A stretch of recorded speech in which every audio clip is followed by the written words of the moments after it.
So fast forward to the 80s, and I'm in, we were working at the Caesars, big, nice, pretty place. And Roy and I are backstage, and the maitre d' said, "There's a guy out here, Rodney, wants to talk to you." Said he tried to sell you a piece of land one time. I remember that guy. I said, "Yeah, Kevin, come on back." So he comes back. "Good to see you, man. You know, we've got a little older, haven't we?" I said, "Yeah, we have." And he said, "You remember that land I was going to show you? You know, I tried to show you to buy for $300 an acre." And I said, "Yeah, I remember that." He said, "You know where that is now?" And I said, "No." He said, "Well, you're standing on it." I said, "Are you kidding me?" Wow. And he said, "Let me tell you what happened." He said, "All those people that bought it for $300 an acre, I turned around and helped them get it sold for $70,000 an acre." And he said, "A firm bought that and then sold it to Caesars for $1 million an acre. But if you'd have held on to your 10, you'd have went right along, piggybacked right in." I said, "Good grief." Ooh. So here, what have I done? I've turned down Bob Wills. And my other turn down story was, I walked in a Ben Franklin's up at Coffeyville to buy some Sharpies to sign autographs with. Yeah, it was like an old, it's like a Walmart sort of, but smaller. Yeah. Mm-hmm. So the lady that ran it, they're not big places. They're like a Dollar General kind of thing, you know. So this lady that ran it, she said, "Well, I don't have any money, but that kid over there does." And I'm the only one in the store. And this old boy walks over and he said, I own this store and one in Bentonville, Arkansas." He said, "My name is Sam Walton." And I said, "It didn't mean anything to me." I'm thinking, "Oh my Lord, so what?" Here we go. And he said, "I'm needing some partners." He said, "If you could spare $1,000, this is in 1960, which would be like 10,000 probably days. And I had 2,000 on me. I remember that because I lost 1,000 of it shooting pool the next night. He said, if you can become my partner for $10,000. He said, "I want to get 6 guys." He said, "That'll give me $60,000, and that will pay me down 10% on a $600,000 piece of property." Is that right? 6,000. A $60,000 piece of property, which back then he built a couple of stores with that. Well, that's all they were. And he said, "Then I'm going to grow it into bigger and bigger." And I thought, this man is crazier than a loon. I said, "No, thank you." Once again, turned down Sam Walton, Bob Wills, and the realtor. Right. But I did learn from that. There's always opportunity in your life. A lot of times you just don't see it and it gets by. But it seems like when I would try something, it wouldn't work. You know? Right. But there are a lot of deals that do. You know? Oh, yeah. And I noticed one thing about rich people. They're kind of squirrely.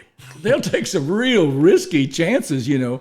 I don't mean they're insane. They just take risky chances. Right. But some of those things hit, you know. Right. And they turn around, they're just filthy rich. Yeah. If just one of those things hits, you know, the right deal. Later on, years later, I went to a party, and it was an outdoor where they had a steer on a spit, half a steer, a cowboy thing, and there's a bunch of cowboys there. And a bunch of rich people. And I got invited because I had a big mouth and played guitar, you know. So I'm there, and I sit down next to this guy, and so we're just shooting the bull. And I said, "So what do you do for a living?" He said, "Sutherland Lumber." I said, "Which store?" He said, "All of them." I said, "Golly, that's pretty heavy." I knew I was in good company. Right. And he said, "You see that guy turning the spit over there?" And I said, "Yeah." And he said, "He doesn't work." He said, "He's a multimillionaire." And so he came over when he got done turning, somebody else turned the steer a while. And I said, how do you get rich and don't work?" He said, "I gave Sam Walton $3,000 in 1969. 9 years later, he said, "I've never worked a day since." I said, "Golly." Oh, man. Someday I'm going to write a book because people, they'll think it's all lies, but it isn't lies. This is what really happened to me. He can write several books right here, volume after volume. Boy. They really know how to hurt a guy, don't they? Tell you that. Oh, boy, yeah, you know. Did you guys travel all around the world touring? Yeah, we went to Europe. I couldn't tell you how many times, maybe 15 or 20. What's different about touring there, and the people and stuff compared to people here? Are mostly the same. Are they? Yeah. And some of the nicest people I met was in Russia when it was the USSR, Soviet Union, and the people were nice. I don't mean their leaders are nice, but if you notice, most of our leaders aren't so nice. It was a big deal. Did y'all go with Roy Clark to Russia? That was a pretty big deal. I've heard something about it here. I think I was reading Jim Halsey's book here a while back, and it seemed like a pretty big deal to go to Russia at that time. And it was. So what time frame are we talking about? I went in '88 with him. He went there once before, I think, but I went with him in '88. And they were just fixing to break up the Soviet Union. The people were real nice people. And their kids were well-mannered, and little ladies and gentlemen. And people would ask me things, said, why do you want to kill us? I said, I don't want to kill you. And they said, well, they tell us on TV that every day Americans get up and thinking, how can I kill Russians? I said, I get up and go to work and get my kids to school. And we come home and we eat together and watch a little TV and go to bed. That's what we do. And they went like, oh, I'm so relieved to hear that. I said, that's the way it is, you know. I saw things I couldn't believe in Russia, like we would play there, and we couldn't take amplifiers in there because, you know, you can't fly all that stuff. So we would have a sound company do sound, and mediocre, but a sound company. And then people would actually, that had built their own little amps, would donate them for us to use. And this one kid had donated his little bass amp to me, and it was terrible, but it was okay. You know, I just got through it.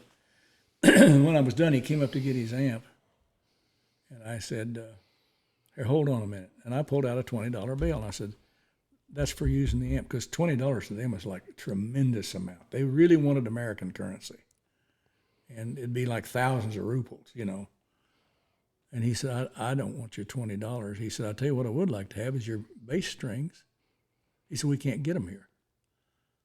And I said, well, now, these are new. I just put them on for this show to come over here. I said, but you're sure welcome to them. I can take them off if you want. He said, would you? So I just took the strings off, you know.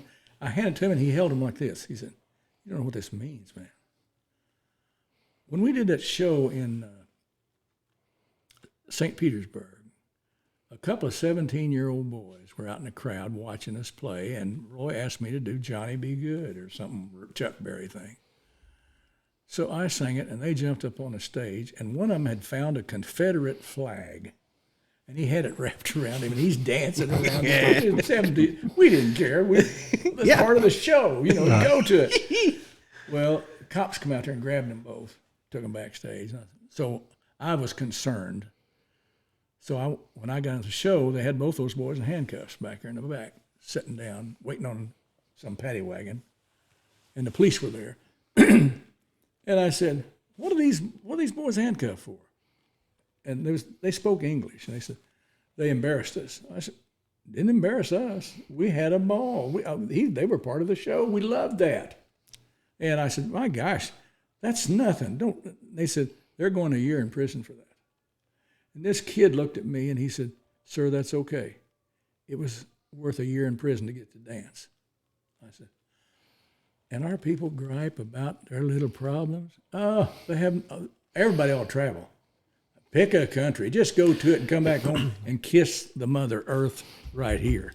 There isn't another country like the good old USA. No, we don't realize what. Not even the good ones, you know. No, and sure, we don't like a lot of things that happens, but I tell you what, this is still the greatest country in the world. You know. Of course, our ancestors all came out here in wagons. That's how we got here. You know, most of us in wagons. They came out here, came west for a better life. You know. I can't imagine them doing it. I don't know why women would want to come out here in a wagon and stop, and there's nothing but prairie. And the husband said, well, this is it. And they're going, is there a hospital or doctor anywhere? No, none of that. And we'll just have to fight the elements, and there's no trees, so we'll build our house out of dirt and grass. What? Our women today would say, get back on that wagon and turn this thing around. Well, I'm always thinking, every time we travel west or travel anywhere, in the back of my mind, I'm thinking, how the heck did people travel in wagons through part of this country? I mean, it's just, it's got to be amazing. They had to have so many struggles every single day, you know, in those wagons, and especially the earliest people that were bringing wagons across here. My great-great-grandfather was alive during the gold rush in California. And he didn't have much money. He had a farm, had a wife and daughter, 3 daughters. And he said, I'm going to go out there and try to find gold. And he took a wagon and 2 mules. Took him 6 months to get there. I think he came from Ohio. 6 months. He got out there and stayed there for several months and couldn't find any gold. And he came back 6 months. He rested up a year and he rode a mule out there. Took him 3 months because by then he could figure, get around. Didn't find anything. He rode the mule back, rested up another year, and rode out there again and found enough money, enough gold to buy his 3 daughters' farms. Wow. I thought, is that determination? I mean, the Indians could have got him. The weather could have got him. A rattlesnake. He's out there by himself. I said, gee, man, we don't know the fortitude of these people. No. You know, what they went through. I had an ancestor who was in a wagon train in Tennessee, and the wagon master came up and he said, you don't have any brakes on that wagon, you can't go. And he said, I can stop this wagon. Pull it out of the line and trot them horses around. When I holler at you, whoa, you stop the wagon. So they trotted out there and he hollered, whoa, and this guy grabbed that front wagon wheel and just held it and stopped him. He said, okay, you can go. How tough is to grab a wagon wheel? Yeah. They would have yanked me right off. Yeah. I'd have been airborne. Broke your hand off. Yeah. But they just lived tougher. You know, I remember growing up that Dad once in a while whipped me with a belt because, back then it was tough old times, you know. And I'd complain about how tough that was, and he said, well, my dad whipped us with a buggy whip. And his dad whipped him with bull whips. I went, no thanks to the 1800s. I mean, these people were really, really tough people. And they just, I noticed none of them smiled in any of the pictures. I can see why. Right. First of all, they're all galded because they don't bathe as often as we do. And they've had a pretty tough time, Right. They just didn't smile. They probably didn't have no teeth either. Right. I know my dad pulled my front teeth with a pair of pliers because my new teeth were growing in. He said, we got to get them out of there. And I said, well, Dad, they're tight. Well, they won't be. And he said, oh, gosh. Pulled them, boy. He said, let you get your breath on that first one. We'll go for this other one. Oh, man. He's a rugged kind of boy. He would tell me, 2 things he'd tell me. He said, I don't want to ever hear that somebody challenged you to a fight and you walked away. I don't want to ever hear that. He said, I'll give you a whipping you'll never believe. And he said, I don't want to ever hear you're afraid to get on a horse. I will whip you again. And golly, when I was 15, we'd get on them big old 6-year-old unbroke wraps. Man, they buck high enough you could see the top of a car easy. Oh, gee, and I'll tell you what, I'd lay in bed at night, and I was about 15. I got to ride that old horse tomorrow. I ain't looking forward to this at all. And then get out there, and that thing starts bucking, and Dad's yelling at you, whip him in the belly. I ain't going to let go of whipping. You whip him in the belly. I'm trying to stay on this sucker. Whip him. He said, they'll quit bucking if you whip him in the belly. I said, I don't know that, and I don't want to learn that. Reach out. That's why he's going up in the air. You couldn't turn loose, could you? But I've seen Dad ride him, and he would ride, and he'd get so mad his nose would start bleeding. His blood pressure, he's so mad. And he said, if I can't break this SOB, he said, I'll shoot him. I'll shoot him. There's a nightmare out there. Well, no wonder you wanted to go to California. Oh, and I told you about the song that was wrote. Did I tell you about the song? Well, this guy, I mentioned Wayne Carson, that he and I wrote some songs together. So I'd go over to his house in Springfield, Missouri, and write 2 or 3 days, and then he'd come over to my house and write. And so I was living in the country, and I was at the time breaking a little 2-year-old coat for a neighbor. And so we'd been writing songs for an hour or two, and I said, I need to take a break. I said, I got to go out there and work with that colt a little while. I said, you want to go down with me? And he said, yeah. You going down the corral? I said, yeah. So we go down the corral, and I saddle up his colt, and he's up on the fence. His songwriter deluxe.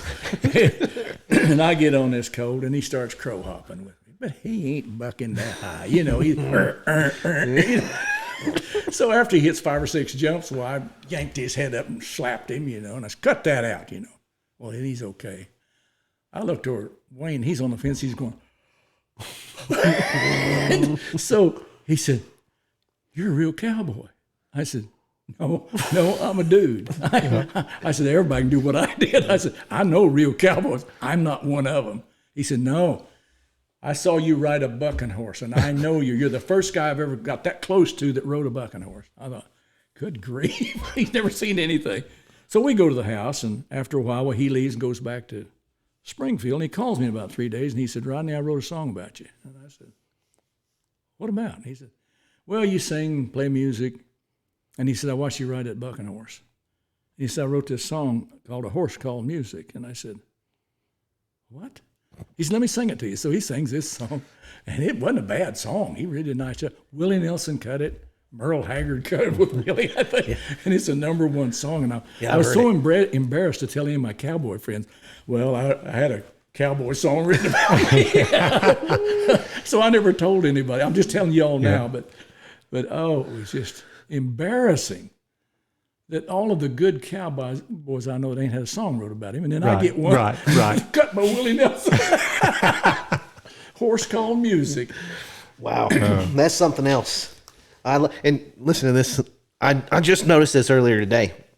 He wrote that song, Something's Wrong in California, and then the next thing I saw is Got to Get to Oklahoma. There's another song he wrote. I wrote that for the Hager twins. Yeah, I remember the Hagers. Hee Haw.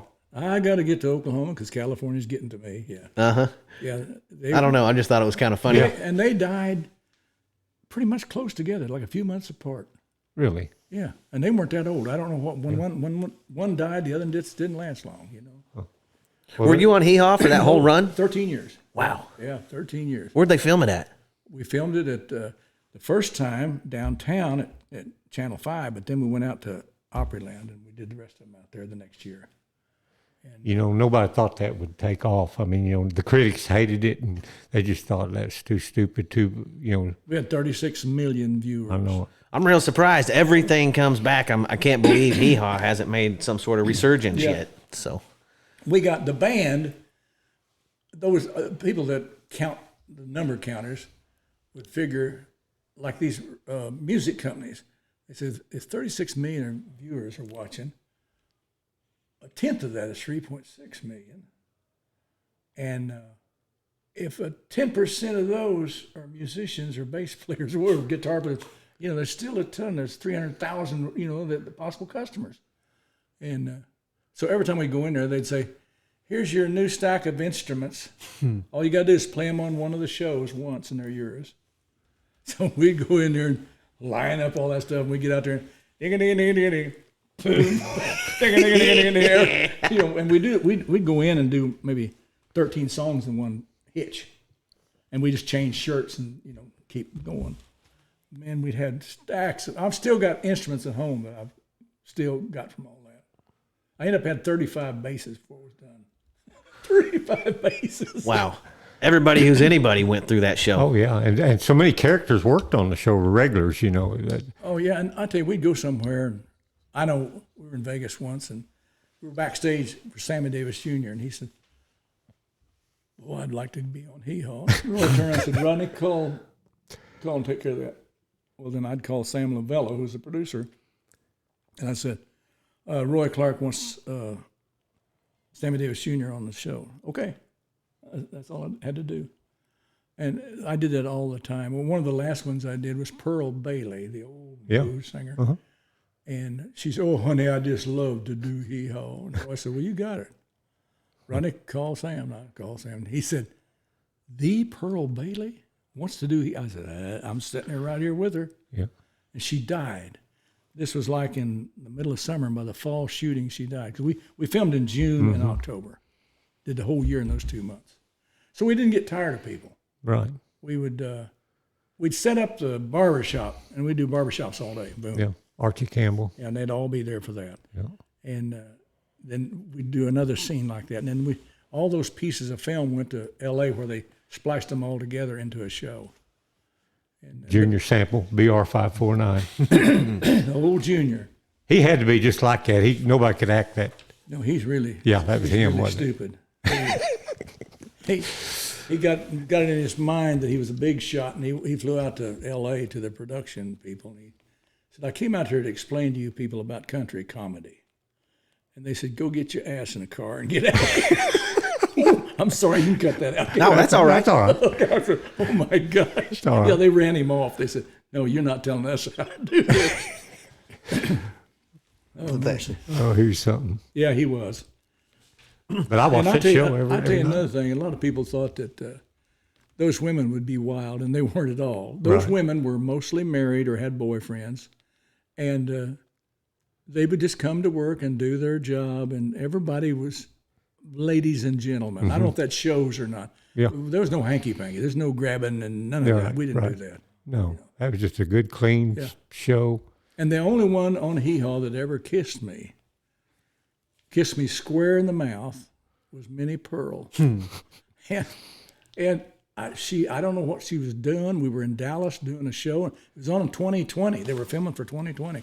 And I'm playing the bass, and she just walks by and just grabs me by the ears, just, boo. And my wife's watching. She said, "You and Minnie seem to be pretty close." I said, I had no idea. It's a good thing it's her. You would have been in trouble if you'd been one of them younger ones. Oh, yeah. Yeah.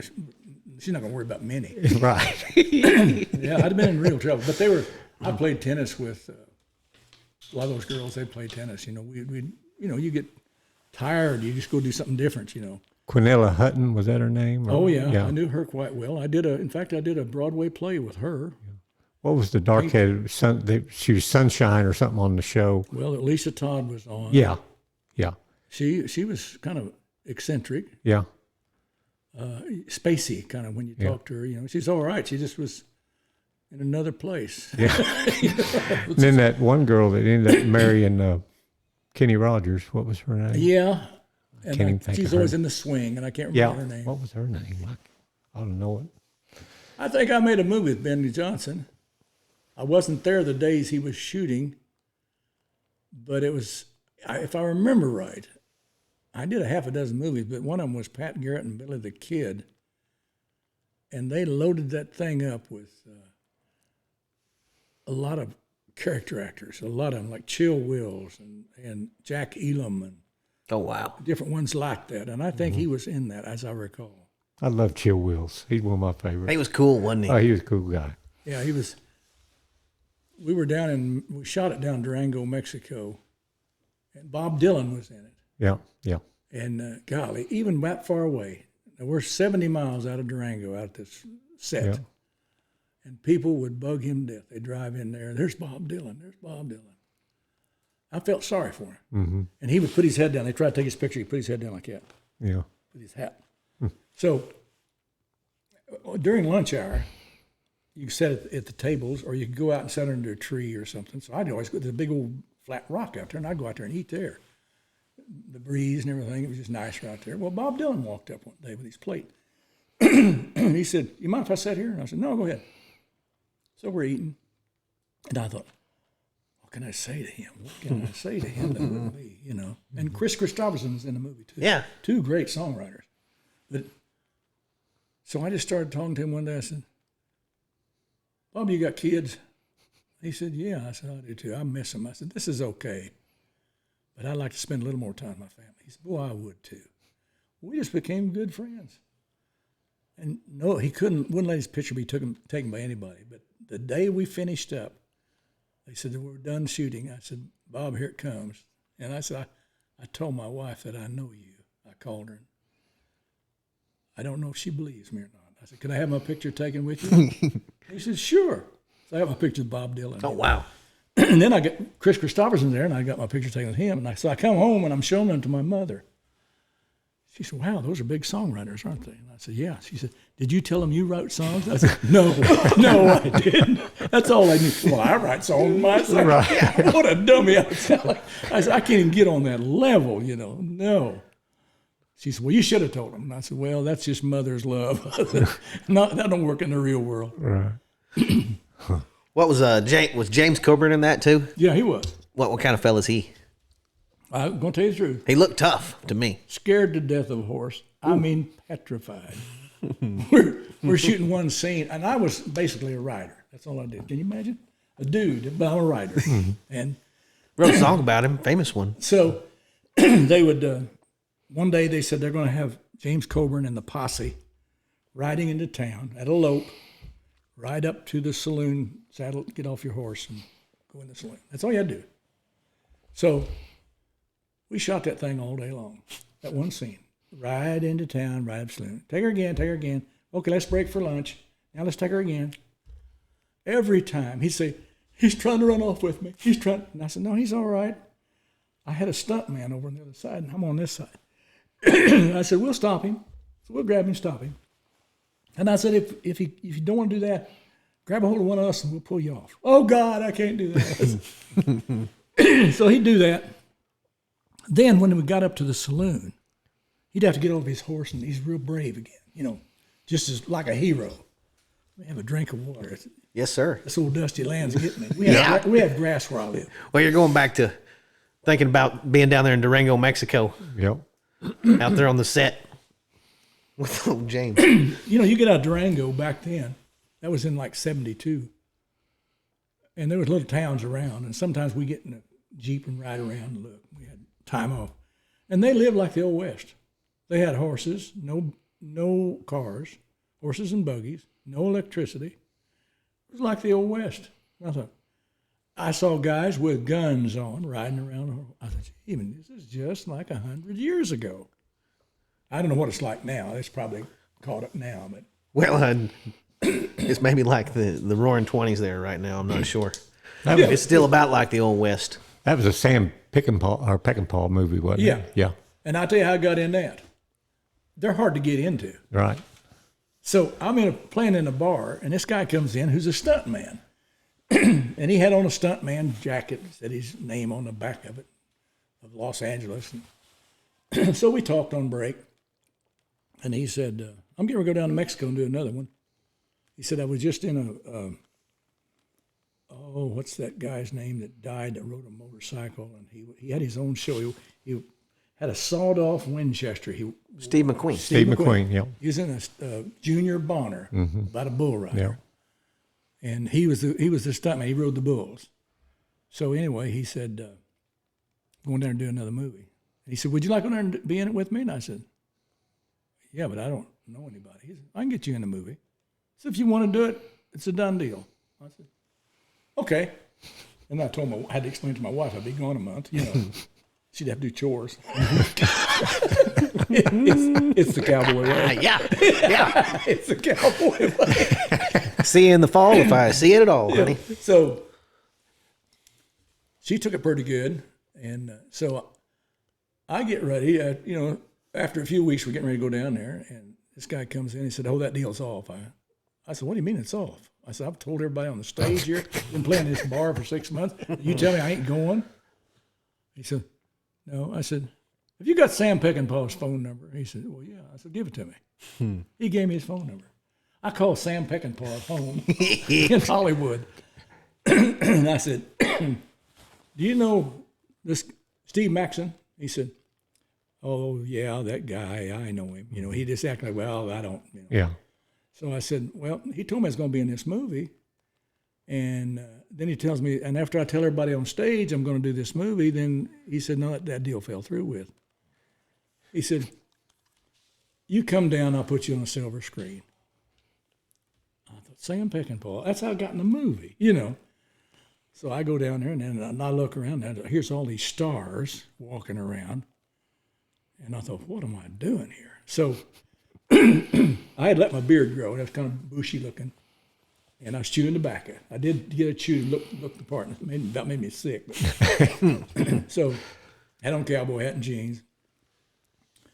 And I walked out. I said, Sam, I'm the guy that called you about getting in the movie, and Steve had said I was going to do it, and then it didn't work out. And he said, "Oh yeah," he said, "Yeah, you'll do. Go over to wardrobe." I said, "Thank you, Sam." And he had a little prissy guy there with him. He said, "Take him over to wardrobe." So he's going on. He said, "You should never call him Sam. You should say Mr. Peckinpah." I said, "Son, I got this far. Call him Sam. I'm not about to." So I get over there, and they give me my clothes, and I put them on. And then I had a gun belt on, and they sprinkled dust on my shoulders and the hat and everything. And the boots they gave me, I looked inside them and said, "Paul Newman." That's the only time I ever want to steal something. I thought, I'll just trade him my boots. I don't care. My boots are nicer, and I'll have Paul Newman's. But too honest, I couldn't do that. I thought, it'd be a trade, but You should have asked Sam. I just couldn't. Well, I just didn't. I thought, boy, I'd like to have Paul Newman's boots, though. And it had the name of the movie, HUD or something inside. You know, he was playing an Indian, I think, in whatever that was. Yeah, that was a famous movie. Yeah. So anyway, he and I have the same boot size. Wow.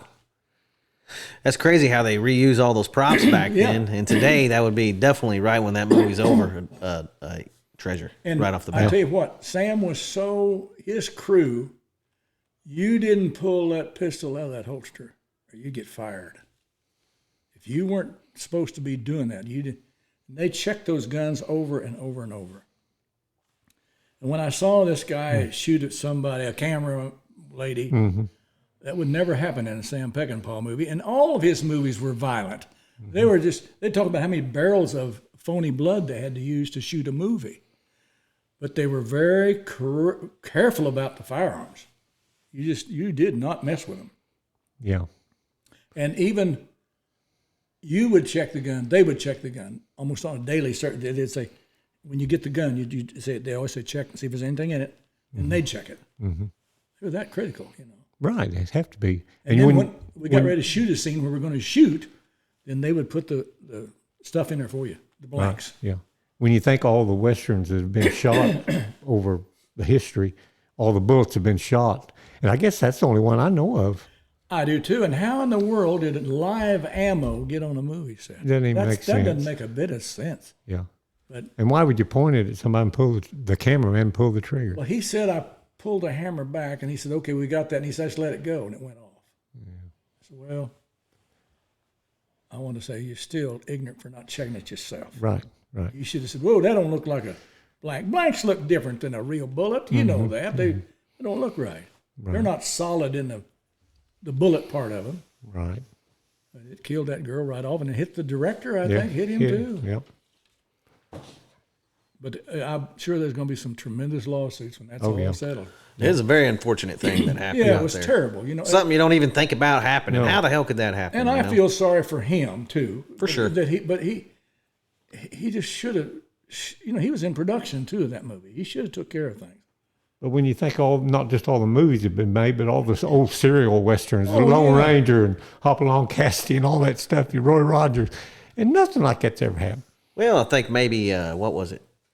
The guy, Bruce Lee's son. Yeah. He might have died that way. He's the only other guy. That wasn't a Western, though. Wasn't a Western, but it was a movie. So you know, I got signed to Capitol Records, and I went down to Nashville for Fanfare, and I'd got a new guitar given to me by Ovation. That's one that had the round back on it, and so I sang on my little part of the show, my new record. When I came off, Roy Rogers was standing there. He said, "Can I borrow your guitar?" I thought, well, heck yes, you can. So he went out there and he did his song with my guitar. So he came back and said, "Boy, I really like that guitar." I said, "You want one?" He said, "Can you get me one?" I said, "They gave me mine." I said, "And I'm certainly not a big star." And so back then we didn't have cell phones, but there was a payphone back there. So I said, "Just a minute, I got their card in my billfold." So I called them. And I said, "I'm standing here with Roy Rogers, and he'd like to have a guitar." And I said, I got mine because I was friends with Glenn Campbell. He got one, and I got mine through. And they said, "Yeah, we know that." And said, "Well, yeah." I said, "Well, you want to talk to Roy? He's right here." So Roy took the phone. And he gave me his address and everything, and they sent him a new guitar. And he said, "Man, how do I thank you for this?" I said, "You don't have to thank me." I said, "It's all right." He said, Just a minute. He took a piece of paper and he wrote his phone number on it. He said, if you're ever out in California, give me a call. He said, we'll hang out or something. I said, okay. So I stuck it in my billfold. I'm out in California the next year. I thought, hey, I'll call old Roy. So I called this number, and it was a booking agent in Los Angeles. I said, showbiz, there it is. But he probably had to do that because he couldn't give his home number out. You know, he couldn't do that. Yeah. And on that case, I'll tell you what, I don't know if you guys remember when Johnny Cash did a song called One Piece at a Time about a guy that stole Cadillac cars. Well, there was a wealthy man here in Oklahoma that loved that record. And he's worth he owned coal mines and stuff, like $500 million. So he had a museum of old cars that he'd hired 4 men to fix up old cars and old beautiful Stutz Bearcats and all that kind of stuff. So he commissioned those guys to build a Cadillac like that song.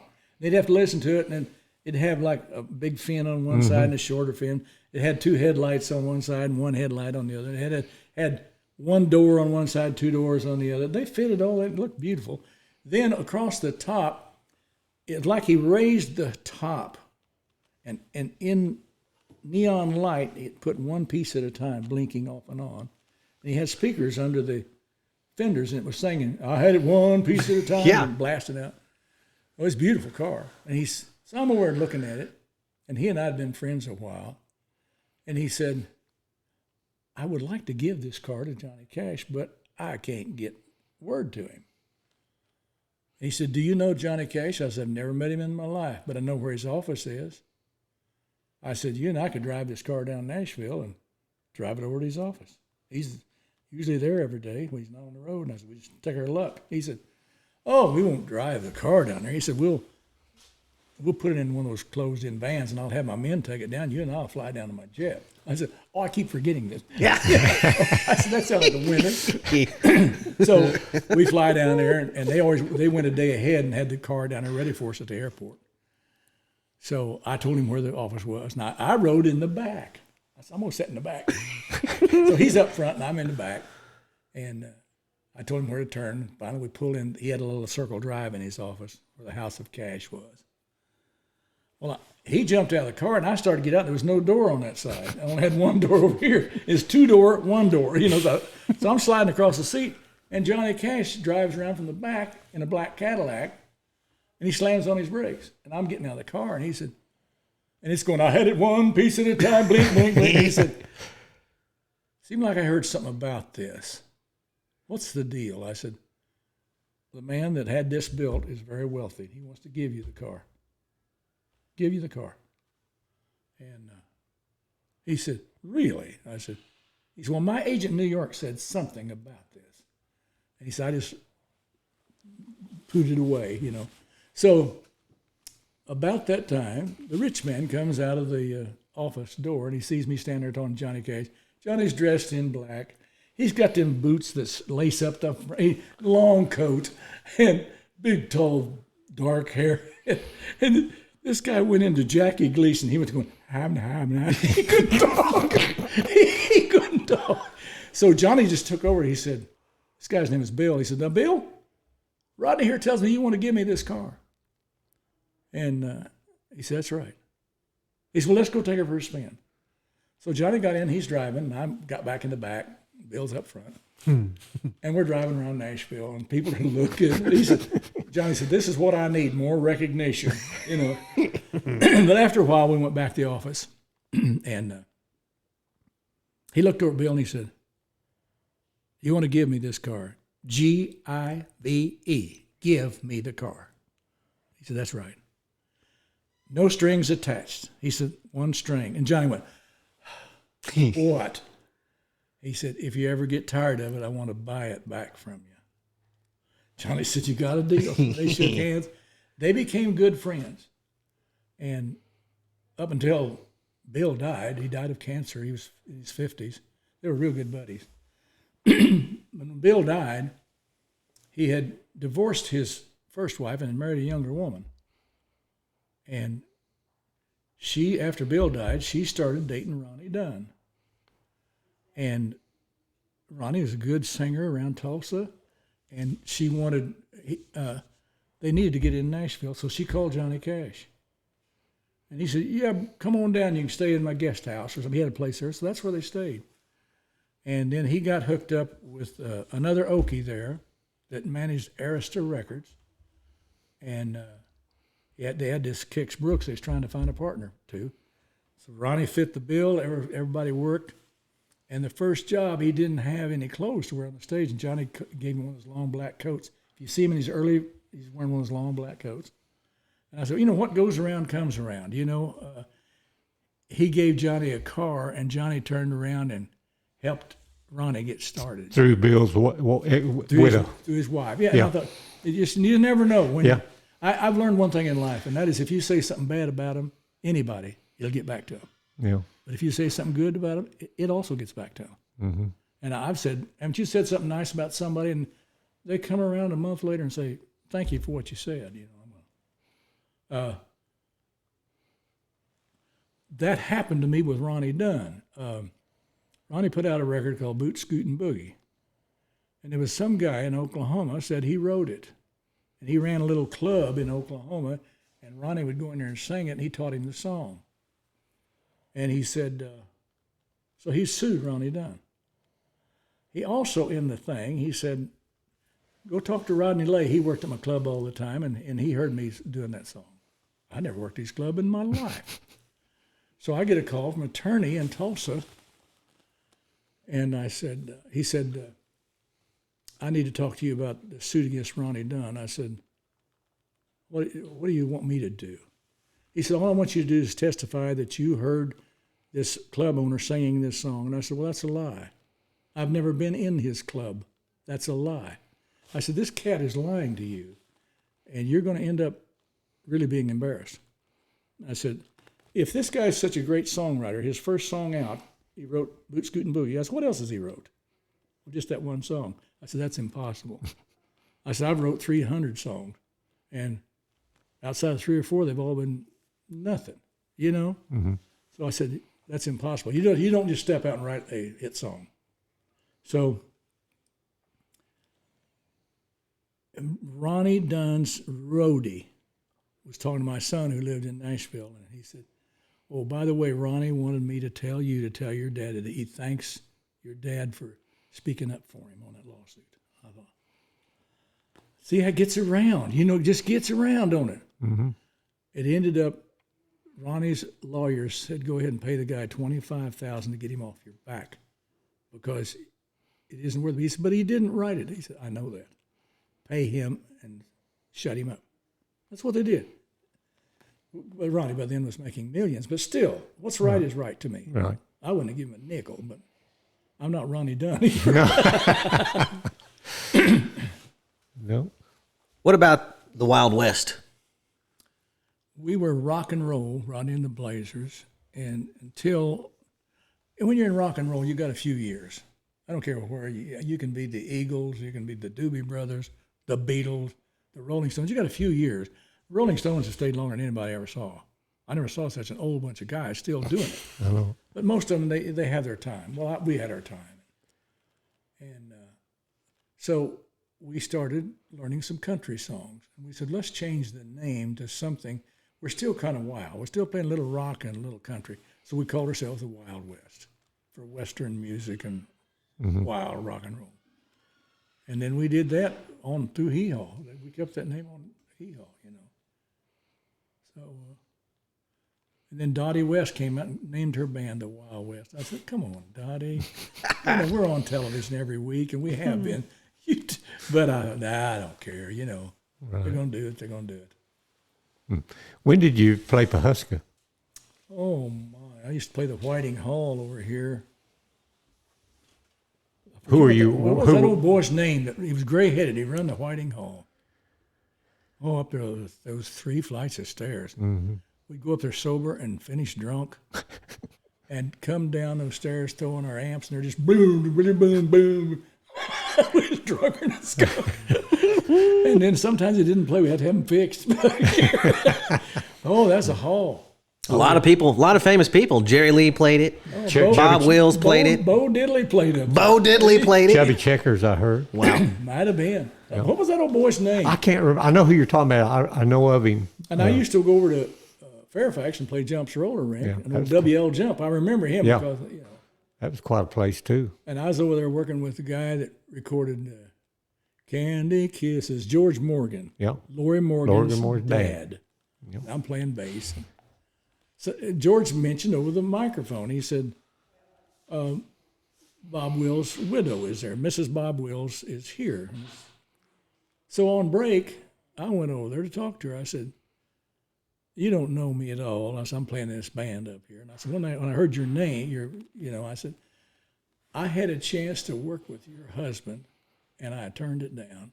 And she looked at me and said, well, you're the first one. I guess everybody in the world said, I used to work with old Bob. Right, probably. Yeah, no doubt.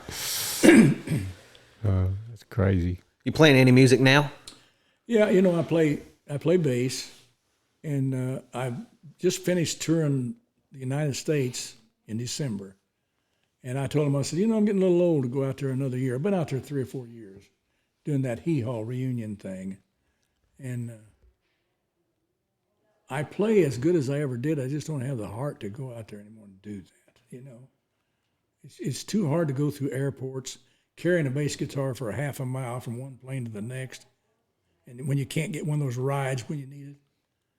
And I guess if I'd quit dyeing my hair, maybe I could let it go gray and get a ride. I don't. Yeah, you look too young. That's it. See, you get too young. You got to. That's the first time I ever noticed about getting older. Is when you're young, why the women hit on you. They do in show business. My wife knows this. They hit on you.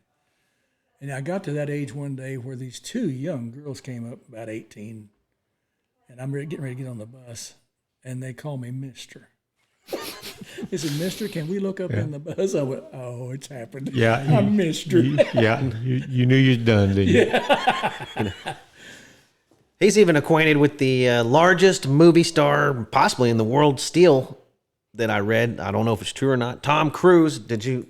One of your songs on one of his movies? But I didn't have much to do. I was recording for Sun Records down in Nashville. Oh, wow. Sun Records. Yeah, and the people that were shooting the movie, Born on the 4th of July, they wanted a song, a rockabilly song, and somebody said, well, the rockabilly label is that old Sun Records. So they called down there, and they said, we don't want a name. We don't want somebody to hear it and go, that's Jerry Lee Lewis or that's Elvis. We just want a rockabilly song. And I had just done a rockabilly album down there. And they took one of those songs and put it in the movie. It's right at the front of the movie. There's a band marching down the street, and it dies down. It's that rockabilly song. That's me. So that was an accident, We were in a movie once. We were in Nevada, and they were shooting in cold blood. About these guys were murdering people, the Clutter family up in Kansas. And, I forget who starred in these 2 guys. But they're shooting in the street out there. Robert Blake. That's right. I can't remember that. They're shooting in the street, driving down the main drag of downtown. And it says, Rodney and the Blazers up on the Golden Nugget. I said, hey, what do you think of that? How lucky is that? Yeah. That's something else. Yeah, you just never know, Yeah. But the only way, you know what? It's like everything in the world. You got to go get it. You got to go get it. If you're in rodeo, you can't just ride locally and never get there. You got to go out there and get it. You got to pound that damn road, And I never saw anybody that made it while they were home. I mean, hell, Garth Brooks, you name it, they all went to Nashville. Reba had to go to Nashville. They had to go there. And I've told young people that want to be in this business, and I said, well, pull up your stakes and go to New York, L.A., or Nashville, whatever career you're in. If it's country, go to Nashville. And they said, oh, well, I don't know if I'd want to do that. I'd have to leave my friends. Yeah, yeah, you got to do that. You got to sacrifice like you can't believe. But you do that in anything you're successful at. The old phrase, if you want to make it in a job, come early and stay late. It's that. And don't watch the clock. The bosses are watching you. That's what you do. And I read a book one time called Think and Grow Rich because I wasn't getting there. you know. And it's a good book, Think and Grow Rich by Napoleon Hill. And when I read that book, I thought, oh, it tells you all the mistakes you're making. What he did was he was a protege of Carnegie, how to win friends and influence people. And he decided to write this book, and Dale Carnegie said, what you need to do is go interview successful people. That doesn't mean rich. I don't know how rich some people are that were successful, like the guy Einstein that built the atomic bomb. I don't know that he was wealthy, you know, but they were successful at whatever they pursued. And out of this, he interviewed all these people, and then he formed a personality from all these, the things you do and things you don't do. And they said, when you read this book, you'll be a millionaire. I read it in 76, and in 83, I was worth $1.3 million. Took me that long, because I'm dumb. But you start doing the right things. It teaches you, like, when do you shut up?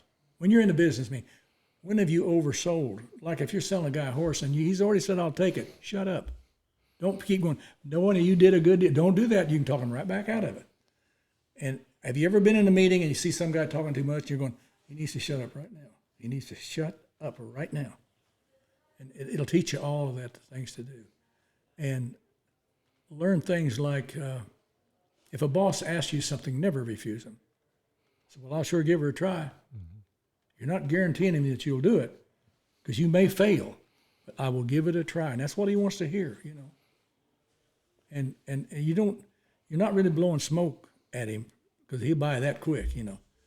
But you just develop a different attitude. You develop an attitude that's positive. And when people have their bucket list of people they got to deal with, they'll look to and say, well, that old boy's pretty easy to work with. I'll get him. That's what you want to shoot for. And I learned this. If you hang out with poor people and you're trying to be rich, you're wasting your time, because they can't help you. It doesn't mean they're not nice people. They just can't help you. And a rich man's crumb is like a poor man's wedding cake, you know. So you learn how to golf. You learn how to hang around the country club. You start learning to get with money people. In the oil business, you want to start hanging out with them any way you can. Then you get where you need to be. In ranching, anything. Get with the people that are successful, and you'll feed off of them. And they'll throw you a deal once in a while, you know. That's good advice. Kind of like in rodeo, they said, travel with the winners. Well, that's right. Travel with the winners. Yep. Yeah, that's some great advice. That is. Thank you, Rodney. You bet. Hope everyone was really listening to all that. There was some good stuff in there. Yeah, sure was. For sure. So what are you doing now, Rodney, besides just getting off tour, thinking you might not want to go back on tour? I just got out of prison yesterday, so Okay. I've got to rethink things. No.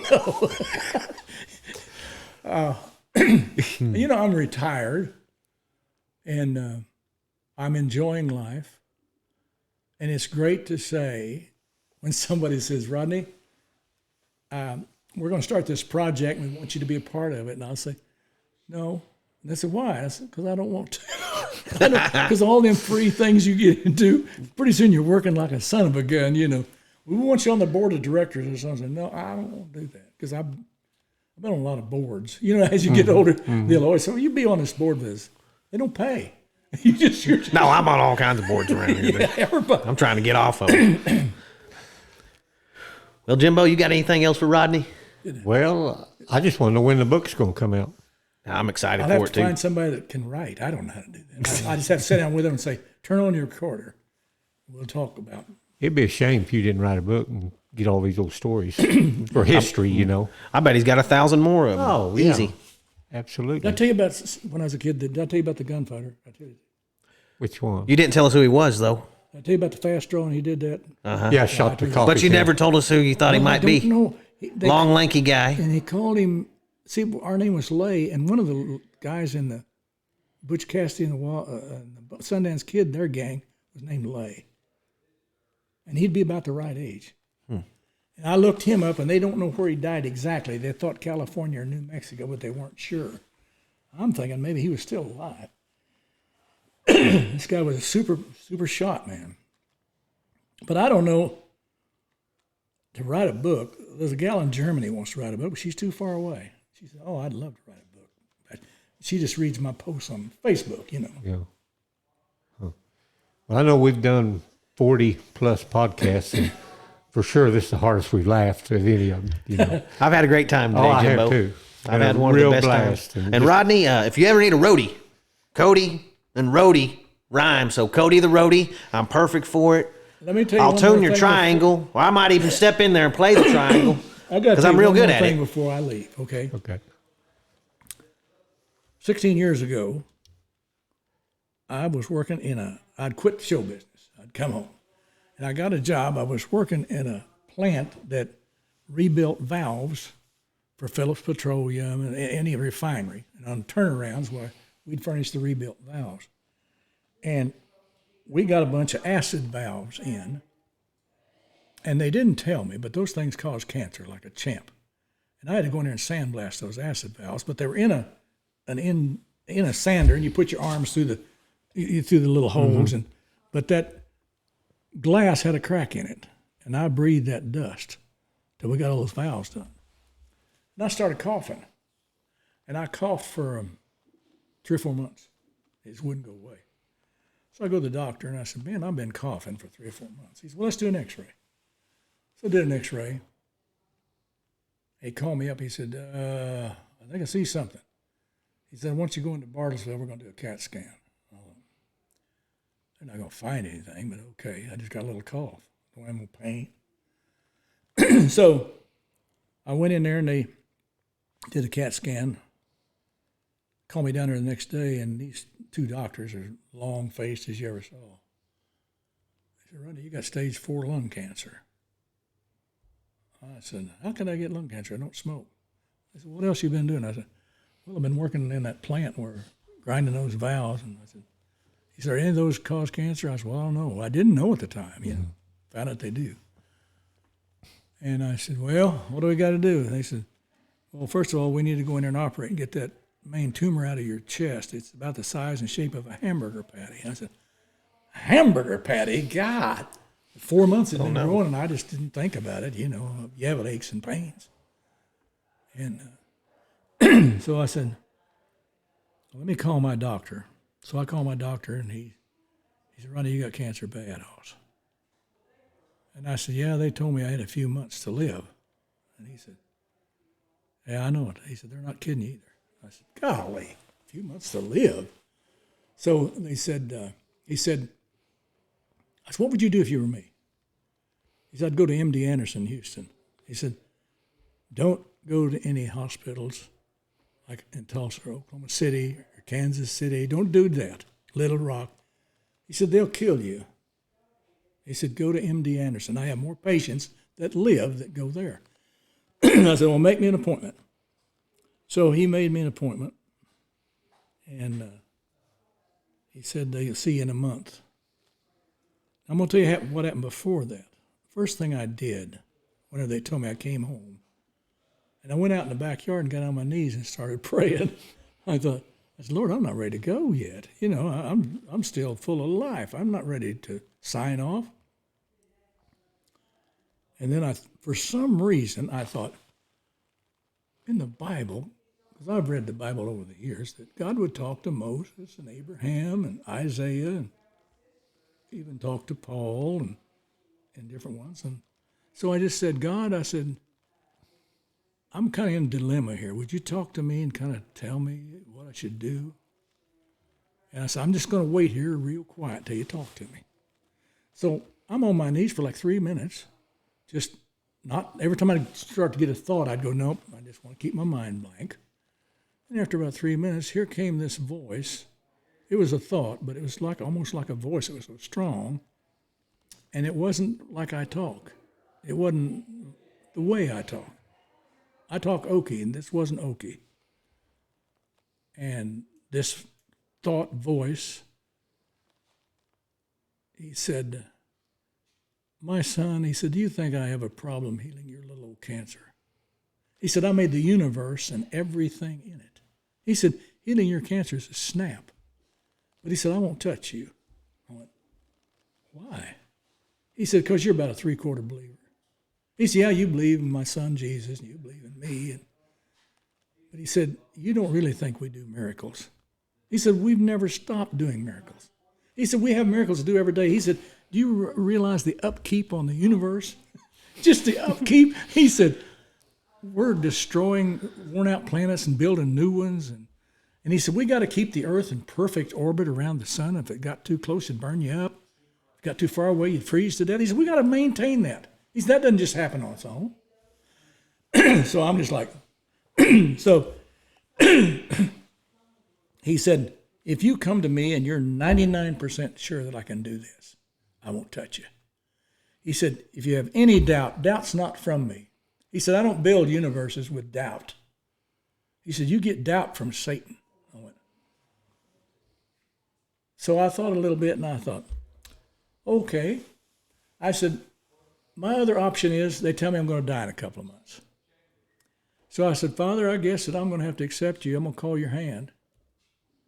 I said, I'm going to believe 100% that you'll heal me. Now, if I see that I'm getting worse and worse and worse and not getting better, I'm going to throw my Bible in the trash. That's where I was mentally, you know. And he said, let's get it on. He just talked just like that. Let's get it on. And he said, I want you to do some things and I will do the rest. He said, go to the best hospital you can go to and I will do the rest. So that's whenever I called my doctor and he got me lined up with MD Anderson. He said, now I want to see you every day at this time. I will talk to you. He said, I'm going to allot time to talk to you. He said, you're not ready yet for this healing. And I said, okay. So every day at 2 o'clock, I'd go out in the front yard or backyard and get on my knees. And I said, God, I'm here. And the time was shorter. It got where he danced me just first day or two. It was 2 minutes and 1 minute. It got where it just instantly. But the first day, he said, I want you to repent of all your sins. You don't have to put this on the air. This is just for you guys. And he said, I want you to repent of all your sins. I said, well, I did when I was a kid, went to church. He said, no, you've sinned since then. I said, well, yeah. So I said, I don't even know if I can know all my sins. He said, I know every one. I said, okay. So, no. So I said, well, Father, I ask you to forgive me in the name of Jesus for everything I've done wrong. He said, good. How do you feel? I said, I guess I feel better. I didn't know. I don't feel any worse. I guess I feel better. He said, I'll see you tomorrow. The next day, he said, I want you to forgive everybody that's ever done you wrong. I said, oh, Lord. I said, I've been robbed so many times. I said, man, I traded horses. I said, we're going to the law. I can write a book about that. You're in the music business. I said, I don't know where broken hearts, broken bank books. I said, man. He said, everybody's done you wrong. He said, I know everyone. So I said, dear Father, I forgive all these people that ever did anything wrong to me. And I had to really mean it, You really mean it. He said, how do you feel? I said, oh, I think I feel better. So the next day I went out there, and this is when it really got squirrely. I said, I'm here. And he said, all right. He said, I want you to pray for a few people. I said, okay. Who? He said, Adolf Hitler. I thought, well, I'm losing my mind. I've really just flipped out. I don't, it must have been all them old wild days. I've just cracked my brain open. I said, are you kidding me? I said, he's dead. He said, he's not dead to me. We haven't had Judgment Day yet. You can pray for the dead. I said, I didn't know that. So I'm down on my knees praying for Adolf Hitler, who killed 6 million Jews. And I'm thinking, well, I'm praying as hard as I can. I said, I hope that Adolf gets closer to you, God, and learns what you're about. And I hope he asks forgiveness and all that. He said, how you feel? I said, I feel better. And I was starting to feel better doing that. Then every day it was Attila the Hun, Joseph Stalin, that Manson guy that killed all it's just the worst of the worst. Every day he'd say, how do you feel? And I said, I feel better. So then one day, he said, I said, who do you want me to pray for today? He said, I want you to pray for everybody in the world. I said, 7 billion people? He said, I know every hair on every head. So, okay. So you guys were alive. I prayed for you. You didn't know it. I didn't know that I was praying for you, but I prayed for everybody in the world that they'd have a better life, a closer relationship with Jesus, and things would turn around for them. They'd get love in their heart. So when I got done with that, he said, how do you feel? And I said, Well, I love everybody. That anger that was in me that I had all my life is gone. I was always ready to fight if somebody wanted to try. Well, let's go do that. You know, it was no problem. There was no fear in it. It was like, heck yeah, we'll go fight. You win some, you lose some. But all that anger was gone. I didn't want to hurt anybody. And I said, I love everybody. He said, exactly. That's what I wanted you to say. You love everybody. He said, I love everybody. Jesus loves everybody. We don't love their sin, but we still love them. He said, you understand, everybody's my children. I love all my children. I don't like what they do sometimes, but neither do you. You know, I said, that's right. So I went to Houston. I took my CAT scan down there. Oh, and he also told me, he said, I want you to start eating right. Get on the internet and see what you're supposed to eat and what you're not supposed to eat when you got cancer. And he said, read about exercising and all that. Do what you're supposed to do. He said, take care of yourself. Make yourself a better patient. And I got him with all that, and the phone rang. And it's a friend of mine who's in multi-level stuff, pyramid stuff. And he wanted me to get in this vitamins drops or something. I said, Mark, I ain't got time for that. He said, well, it won't take any time. I said, no. I said, I don't want to hear it. I said, man, I got cancer. He said, you do? I said, yeah. And he said, well, that's what this stuff's for. I thought, what is the irony of that this guy would call me? And he said, it's supposed to kill the cancer cells in your body. And I said, okay, I want to buy enough for a month. I was going down there in a month to see the doctor. And he said, well, why don't you just sign up as a distributor? I said, there you go. He said, well, I'm saying you just get it wholesale and you can always drop out. I said, okay, sign me up. And he said, I'm going to bring it up to you. He said, I don't want to wait on them shipping it to you. I'm going to bring it up to you so you'll have enough for a month to take it. So I was putting these drops on my tongue. I'm exercising. I've read where cancer loves it when you lay still. When you got cancer, if you sit around in a chair, you're killing yourself. Get up, move, oxidize your body. Walk till you sweat, but move. Cancer can't live in that. And if you're on an alkaline diet, everything that tastes good is acidic. Everything that tastes yucky is alkaline. That means eat cucumbers and watermelons and leafy vegetables all the time. Everything's kind of yucky. That's what you want to eat when you got cancer. So I did all that. I went to Houston, showed them my CAT scan from Bartlesville. They took one look at it and they said, man, you got cancer bad. I said, we don't think we can help you. And they said that main tumor has grown into the sac that holds your heart. It's come out of the lungs. And he said, you're in real bad shape. And I said, look, I got good insurance. Let me be your guinea pig. Let me try. So they said, we'll do another CAT scan. If you've gotten worse, we just can't help you. So they did another CAT scan. The next day I went in there. I had 3 doctors. One that was in charge of radiology, and one that was chemotherapy, and one that was a surgeon. And they're all 3 sitting there. They said, what have you been doing? I said, I've been over at the motel. And they said, no, what have you been doing since you had that CAT scan a month ago in Oklahoma? So I told them everything. I told them about God, talking to God. I told them everything. Told them about what I was doing. And I said, why are you asking me all this? I said, well, we'll show you. So they said, here's your CAT scan from a month ago in Oklahoma. They said, see, there's the cancer. It's all in your lymph nodes, and there's that main tumor and all that. They said, here's the one we just did yesterday. All your lymph nodes are clear, and that tumor is 90% dead. I said, wow. I said, well, I know in Bartlesville, they wanted to cut that tumor out. He said, that would have killed you. My doctor said, don't go around here. They'll kill you. I thought, well, so I'm just walking a tightrope for bad news, you know. So I said, they said, do you want to go home and keep doing what you're doing, or do you want to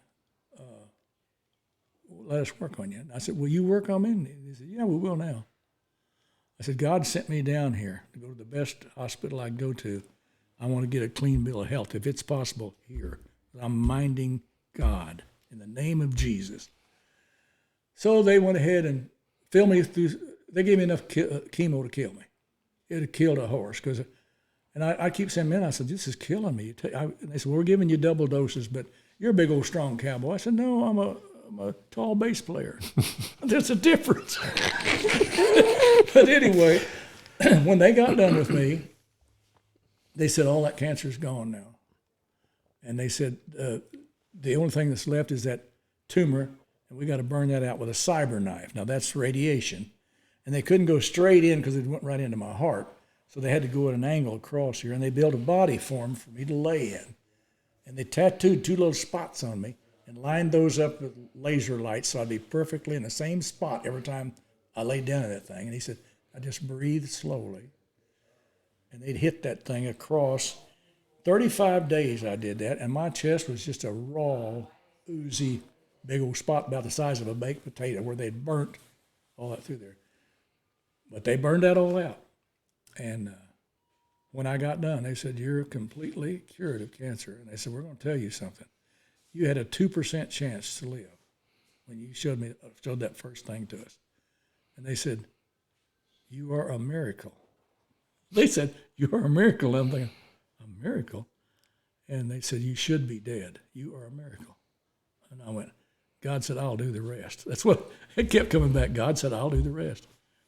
So I went down there in three months to get a checkup. And this nurse, she said, your name sounds familiar. I said, well, I played bass guitar on television. She said, no, that's not it.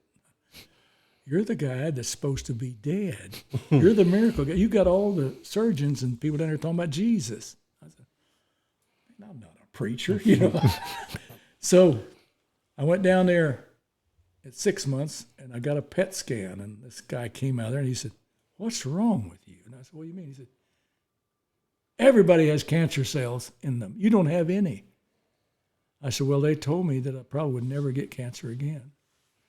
That's been 16 years ago, and God did it. After I got out, I said, now, God, if you could ever use me to tell anybody, I will. I'll always tell somebody. I had a lot of churches that asked me to come and speak, and I would talk to them. And then I'd get done, I'd go back to the office, and here comes some guy crying. He said, I've been cheating on my wife. Would you pray for me? I said, wait a minute now, Hoss. I'm just like you are. I'm not a preacher. And he'd say, well, what should I do? I said, well, I can tell you as just a guy, don't tell your wife that. You're going to break her heart. You just hang on to that yourself, that you cheated, and you got to carry that till you die. And I said, you'll be better off than busting up your children or your wife. You just carry it and keep your mouth shut. But that was just what came to me. Shut up. Live with it. But I talked to several, and people would just come up and ask you to lay hands on them. I said, no, wait a minute, guys. I'm a human being. I'm not anything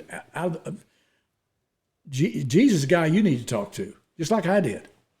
And anyway, that's what happened to me. It's been 16 years, but it really opened my eyes. And I tell you what, to this day, I still love everybody. I don't hate even the worst jerks in the world. I still have a little feeling for them. You know what I mean? I say, oh, they're okay. I didn't walk in their shoes. I don't know what they went through to get like that. You know, maybe I had luck, you know. We're all that way, really, ain't we? You know, we live our lives, and we're all different because we all walk different trails, you know. I can't judge anybody for what they do. Some guy's a drug addict. I can't. I might have been if I'd been in his life. Yep. Might have been the same thing. Now, I would like for all of our listeners to send me $10 for love offering. No, not at all. Wow. Well, it's the truth, you know. Yeah. Well, this fella has lived one of the most remarkable lives I've ever heard in my life, Jimbo, and it's still going. So I know, it's just amazing. And we're not taking that story out. I want everybody to hear it. Okay, right. Well, whatever. We're not going to take that story out. We want everybody to hear it because it was quite the remarkable story, Rodney. Family came here on a covered wagon. They were all musicians. You bet. Hung out with all the outlaws, the best of the worst outlaws there were. All the best. Bob Wills hung out at their house. Can you believe this? I don't know. It's amazing. You know, 1950s music in the late 50s when he got his first big break. Then he went on to country. He's rock and roll, went on to country, to rockabilly, to back to old country again. I know. He just, like I said, I called him Icon there at the first of the podcast, and that's what he is. I mean, 60 years of it plus. God kept him alive because he kept him entertained all day long, every day. Maybe. But we really appreciate him coming in and sharing all that with us, and I wish you'd work on that book. Yeah, I want you to, too. If I could write, I could barely spell anything, though, Cody Jimbo. can sell them right here in the Ben Johnson Cowboy Museum, Pawhuska, Oklahoma. If you find a person that's a writer, somebody. We got a book writer going to be on in here in the morning. There you go. We'll talk to him. So we got this guy that we need to write a book about him or something. Because I don't know any first thing about it. All right. If there's any good book writers out there, get a hold of Rodney. He's an easy fellow to get a hold of. We got him all the way up here to Pawhuska. So, well, Rodney, do you have anything else you want to say to anybody out there today? No, I just want to say it's a nice trip over here. That highway, they're even fixing the highway more. I don't know what they're doing now. Hey, Pawhuska's the place to be, man. Well, I'm telling you, this is really looking nice over this And way. all great roads lead right here. Yeah, that's great. You need to get over here and visit us more often. You bet. Well, let's go back and take a look at Whiting Hall. Is it still standing? It's right over there. I think it is, isn't it? Yeah, it's isn't still it? there. Yeah, it's still there. It's That still there. stairway would hold our big bodies. Well, all right, everybody. This has been another edition of the Cowboys of the Osage Podcast, and we had the great Rodney Lay on here today, and it was just a great day, Jimbo, and it's going to be go down in the history books on storytelling. I'd say so. Number one storyteller in the nation right here. Former movie star, former rock and roll star, and 2 Music Hall of Fames. 2 Music Hall of Fames. Hung out with all the coolest people you ever heard of in life. Rode in that one piece at a time Cadillac with Johnny Cash through Nashville. And who could beat that? I can't even start to think how that could be beat. So. You know, he was a real nice guy. Like at his house, he would say grace if you had a glass of tea. He said grace at breakfast. He was really the real deal, you know. Yeah. And he and I wrote some songs together. They weren't hits, but he would be sitting on the easy chairs, right? And I can't sing like this. And he'd go over to the fireplace and stand up on that lower level of the fireplace, like at this little stage. Now I can sing up here. So that's where he'd go, you know.